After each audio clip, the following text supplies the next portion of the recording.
Hello అండి అందరికీ welcome to Padma Prasad vlogs. ఈరోజు నేను క్విక్గా అండ్ టేస్టీగా ఉండే చికెన్ కర్రీ చేశానండి. ఎక్కువ హడావిడి చేయకుండా బోల్డ్ అని ఐటమ్స్ అన్నీ వేయకుండా సింపుల్గా ఇంట్లో ఉన్న వీటితోనే చేశాను. టేస్ట్ హోటల్స్ కూడా పనికిరావండి, అంత బాగా కుదిరింది. చక్కగా చికెన్ కర్రీ చేసుకొని ఉల్లిపాయ ముక్కలు పక్కన పెట్టుకొని పుల్ల పుల్లగా కారంగా ఉండే ఒక చారు కానీ రసం కానీ చేసుకొని పక్కన పెట్టుకొని ఆ లంచ్ ఫుల్ఫిల్ చేస్తే అబ్బా ఇంకా మాటలు ఉండవు, నోట్లో లాలాజలం అలా ఊరాల్సిందే. మీకు కూడా అలాగే అనిపిస్తుందా? ఈజీగా ఎలా చేసుకోవాలో ఈ చికెన్ కర్రీ చూపిస్తాను, వచ్చేయండి. ఆల్రెడీ ఈ రసం వీడియో మన ఛానల్లో పోస్ట్ చేశానండి, కింద లింక్ ఇస్తాను. ఎవరికైనా కావాలంటే ప్లీజ్ ఒకసారి వెళ్ళి విజిట్ చేయండి. స్టవ్ ఆన్ చేసుకొని కడాయి పెట్టుకొని ఆయిల్ వేసుకొని హోల్ బిర్యానీ స్పైసెస్ అన్నీ వేయాల్సిన అవసరం లేదండి, మీ ఇంట్లో ఉన్న వీలుని బట్టి వేయండి. జస్ట్ వాటి ఫ్లేవర్ వస్తే బాగుంటుందని వేశాను. అవి వేసాక సన్నగా తరిగిన ఉల్లిపాయ తురుము వేసుకొని 4 పచ్చిమిర్చి ముక్కల కింద కట్ చేసి వేశాను. 2 రెబ్బల కరివేపాకు వేసి మంచిగా ఎలా అంటే కాస్త బంగారు రంగు వచ్చేదాకా ఉల్లిపాయ తురుముని మగ్గబెట్టుకుందాం. చూడండి, మొత్తాన్ని కూడా కలిపేసాం కదా.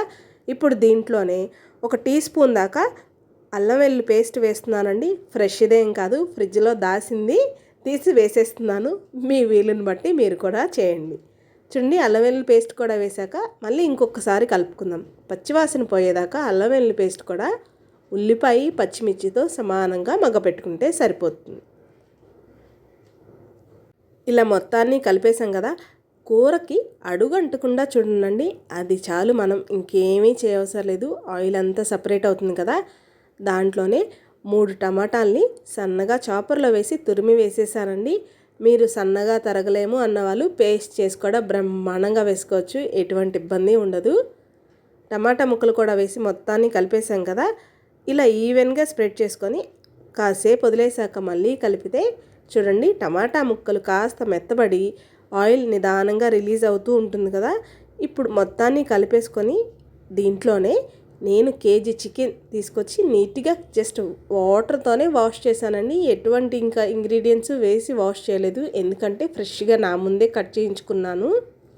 అదే ఎప్పుడో చికెన్ అయితే కనుక వెనిగర్ కానీ లెమనో లేదంటే ఉప్పు, ఈ మూడిట్లో ఏదో ఒకటి వేసి వాష్ చేస్తాను. నా ముందే కట్ చేశారు కాబట్టి జస్ట్ వాటర్తోనే 4-5 సార్లు వాష్ చేసుకున్నాను. కూర మొత్తాన్ని వేసి ఇలా అంతా కలిపి 5 నిమిషాలు అలా వదిలేద్దాం. ఈ లోపల 1/4 టీ స్పూన్ దాకా పసుపు వేసుకుందాం. అలాగే రుచికి సరిపడా ఉప్పును కూడా వేసేసి ఇంకొకసారి కలిపి మూత పెట్టి లో టు మీడియం ఫ్లేమ్లో పెట్టి కాసేపు వదిలేస్తే చికెన్లో వాటర్ అంతా నిదానంగా రిలీజ్ అవుతుందండి. ఉడెన్ గరిటెతో కలపడానికి ట్రై చేశాను కానీ అది పెద్దగా సెట్ అవ్వట్లేదు. మనకు సూట్ కానీ ఎందుకు లేని పక్కన పడేసేసి చక్కగా స్టీల్ గరిటె తీసుకొని మొత్తాన్ని ఇలా కలిపేసుకుంటే సరిపోతుంది. మొత్తం ఈవెన్గా కలిపాము కదా. ఇప్పుడు మూత పెట్టి లో టు మీడియం ఫ్లేమ్లో పెట్టుకుంటే చికెన్ ఉన్న వాటర్ అంతా రిలీజ్ అవుతుంది. ఇప్పుడు మూత పెట్టేద్దాం. చూడండి, 10 నిమిషాల తర్వాత మూత తీసి చూస్తున్నాను. చికెన్లో నిదానంగా నీరు రిలీజ్ అవుతుంది కదా. ఇంకొకసారి మళ్ళీ కలుపుకొని దీంట్లోనే రుచికి సరిపడా కారాన్ని కూడా వేసేసుకుందాం. కూర అడుగంటకుండా కాస్త ఓపిక్గా చూసుకోండి. కూర అడుగంటిందా రుచి మొత్తం మారిపోతుందండి. మనం ఎన్ని ఇంగ్రీడియంట్స్ వేసామన్నది కాదు ముఖ్యం, ఎలా వంట చేసామన్నదే ముఖ్యం నాకు తెలిసినంత వరకు. అప్పుడప్పుడు అంటూ ఉంటారులేండి ఇంట్లో వాళ్ళు అనకపోతే ఎవరంటారు? బాగున్నా బాగోకపోయినా వాళ్ళు ఏదో ఒకటి అనడం వాళ్ళకి కామన్. మనం దానికి సెటైర్ తిరిగి ఇవ్వడం మనకి కామన్. రుచికి సరిపడా పచ్చికారం వేస్తున్నానండి, కొంచెం కలర్ఫుల్గా అండ్ ఘాటుగా ఉంటుందని. మీ వీలుని బట్టి ఇంట్లో ఉన్న కారాన్నే అడ్జస్ట్ చేసుకోండి. ఇప్పుడు దీంట్లోనే 1/2 టీ స్పూన్ కన్నా కొంచెం ఎక్కువ ధనియాల పొడి వేసానండి, అంతే. నేను ఇంకా ఎటువంటి ఇంగ్రీడియంట్స్ మసాలా పొడులు యాడ్ చేయను, ఇవి వేసుకుంటే సరిపోతుంది. కారమును ధనియాల పొడి వేసాం కదా, మొత్తాన్ని కూడా ఇలా నిదానంగా ఇంకొకసారి కలిపేసేసుకొని మళ్ళీ మూత పెట్టి కాసేపు అలా వదిలేస్తే కనుక ఇంకాసేపు చక్కగా కుక్ అవుతుంది. చూడండి, కారం ధనియాల పొడి మొత్తం కలిసేటట్టు కలిపేసుకున్నాం కదా.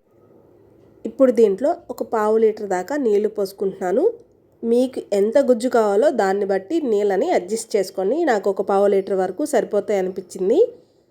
పావు లీటర్ దాకా నీళ్లు పోసి మరొక్కసారి మొత్తాన్ని నీళ్ళల్లో ముక్కలు మునిగేదాకా సర్దుకొని మూత పెట్టి హై ఫ్లేమ్ మీద ఒక 10 నిమిషాలు కుక్ చేసుకుందాం.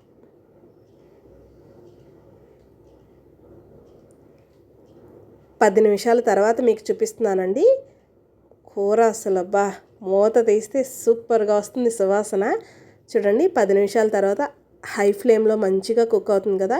నిదానంగా అడుగు అంటకుండా మరొక్కసారి కలిపి మళ్ళీ మూత పెట్టి ఇంకొక 10 నిమిషాల నుండి పావు గంట దాకా మీడియం ఫ్లేమ్లో మంటలో మగ్గబెట్టుకుంటే సరిపోతుందండి.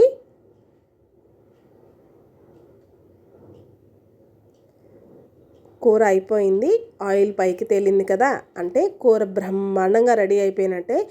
ఒక్కసారి మళ్ళీ కలిపి స్టవ్ ఆపేసేసి వేడిగా సర్వ్ చేసుకుంటే సరే అండి. నేను మీకు ముందే చెప్పాను ఇంట్లో ఉన్న ఆటితో చేస్తున్నానని. కొత్తిమీర కూడా నా దగ్గర నిజంగా లేదు ఆ రోజు. సో ఉన్న ఇటుతో చేస్తేనే టేస్టీగా వస్తుంది అనేది ఇంకొకసారి రుజువైందండి. చూడండి, యమ్మీ చికెన్ కర్రీ రెడీ. నచ్చిందండి మీకు ఈ వీడియో? అయితే లైక్ చేయండి, మన ఛానల్ని సబ్స్క్రైబ్ చేసుకోండి. నేను మరిన్ని కొత్త వీడియోస్తో మేము ముందుకు వస్తూ ఉంటాను. అన్నట్టు మర్చిపోయాను, మీరు ట్రై చేస్తే ఈ చికెన్ కర్రీ మీకెలా వచ్చిందో కామెంట్ చేయడం మర్చిపోకండి. ఉంటాను మరి.